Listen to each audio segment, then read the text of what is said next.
With the likes of Christian Pulisic, Weston McKennie, Gio Reyna, Sergino, Dest and Brenden Aaronson making their mark across the Atlantic, this is a US team with a very European feel. The quality of player is improving and the general expectation is rising too. The problem is their inexperience and quality in key areas. They have a young squad. The average age is about 24. To have a whole team of players this young is not ideal, especially when they missed out on Russia and are playing at their first World Cup. USA are lacking dependable centre-backs and centre-forwards too, but this is an important tournament for them. There's always a stigma attached to US soccer, and USMNT need a good run in Qatar more than ever. America will host the next World Cup and want to raise their profile globally and at home. Coach Gregg Berhalter has struggled to impress the fan base as a whole, and at times his job security has been under a cloud. But the fact he has come through some adversity to actually lead the US into a World Cup should help him deal with big moments in the tournament. He feels like the squad should have a togetherness and understanding that can help them into the knockout phase. Berhalter has been in charge since the end of 2018 and will need to make it out of the group to keep his reputation intact. Tactically, the aim for this team will be to play with fast progression and to feed the wide players.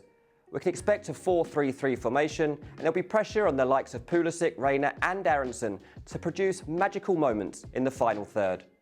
They do not hold an obvious goal threat, but hope their high energy will force mistakes and that they can thrive upon those errors.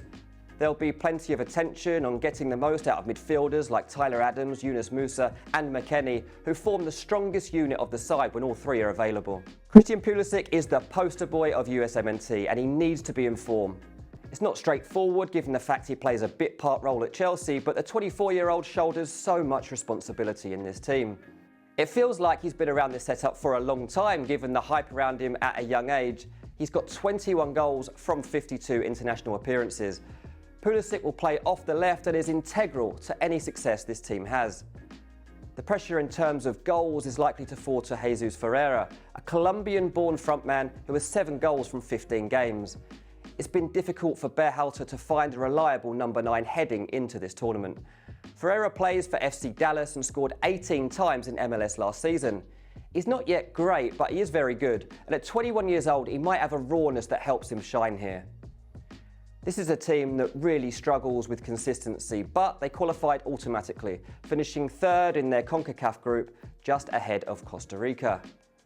There were disappointing moments along the way, but there were good ones too to remember, such as a 2-0 win over rivals Mexico. The most important thing is not the manner in which they made it, it's that they actually made it. The opening game against Wales will give us a big indicator of whether this team can deliver. The aim is to first get out of the group, but then go as far as they can. The ceiling is probably quarter-finals for this team, and that has to be the ambition. If they are going to change the perception of USA, results are needed, but we must realise this is a young team, and while they have big aspirations, the lack of experience might be key. Best odds for them to win the competition are 400 to 1. Long odds for sure, but USA are no longer a nation that can be mocked in the football world. They have a growing domestic league and they are producing talent for big European clubs. The group of players on show here know each other very well, and that will be a true strength.